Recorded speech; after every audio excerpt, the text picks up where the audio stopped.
Hello. It's a nice summer's day and we've come for a walk in the country. Well, actually, we haven't come for a walk in the country at all, because the country is closed. I happen to live right at the centre of the latest disaster to hit British farming. The foot and mouth outbreak centred on the government's own lab here at Pirbright in Surrey. So I've come down to take a look. Now the first thing you see, of course, is the huge media encampment outside the main gates. And for reporter, cameraman, film editor, producer, citizen, journalists like me, it's always amazing to see just how many people are involved in putting on those glossy reports we see on the main TV news every night.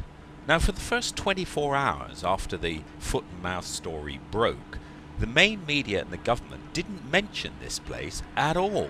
But for us locals, we immediately wondered if this had been the source of the problem. Because as we understand it, this sinister presence in our midst is the only place in the UK that is licensed to hold live foot and mouth virus and various other highly dangerous animal pathogens. Of course, as soon as the wider world cottoned on, government ministers wasted no time in spinning that the culprit was their next-door neighbour, Mariel, the drugs company that produces foot-and-mouth vaccine. But come on, guys, you all effectively share the same site. The government is responsible for this. Now, this is by no means the first disaster to strike British farmers over the last few years. Just to take three major headline events. First, the BSE outbreak. Second, the last major foot and mouth virus epidemic. And third, the problem last year with the Rural Payments Agency that starved farmers of their subsidies. And you know, all three of those problems, along with the latest problem here at Pirbright, have got one thing in common. They all involved Defra, the Department for the Environment, Food and Rural Affairs, arguably Britain's very worst government department, and that's against some pretty stiff competition. Consider the facts. Defra is in essence the old Ministry of Agriculture operating under a different name. That's the department, you recall, that bungled the handling of BSE back in the late 80s and early 90s.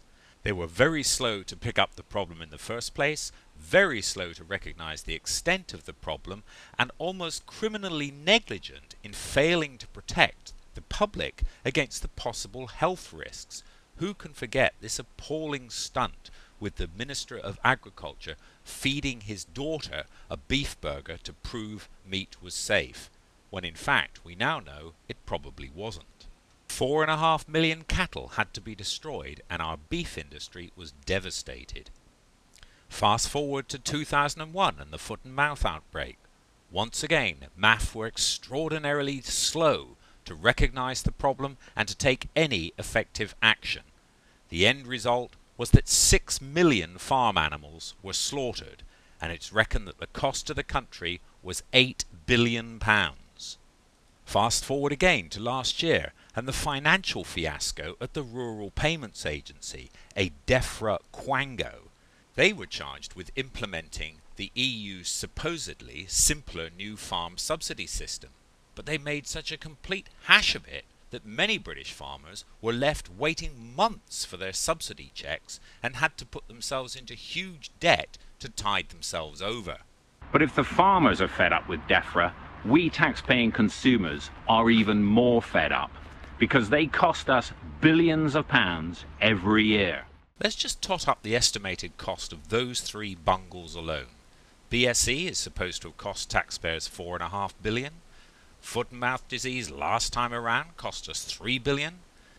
And the Rural Payments Agency fiasco is thought to have cost around £500 million, including a £300 million fine from the EU for failing to implement their new subsidy system on time.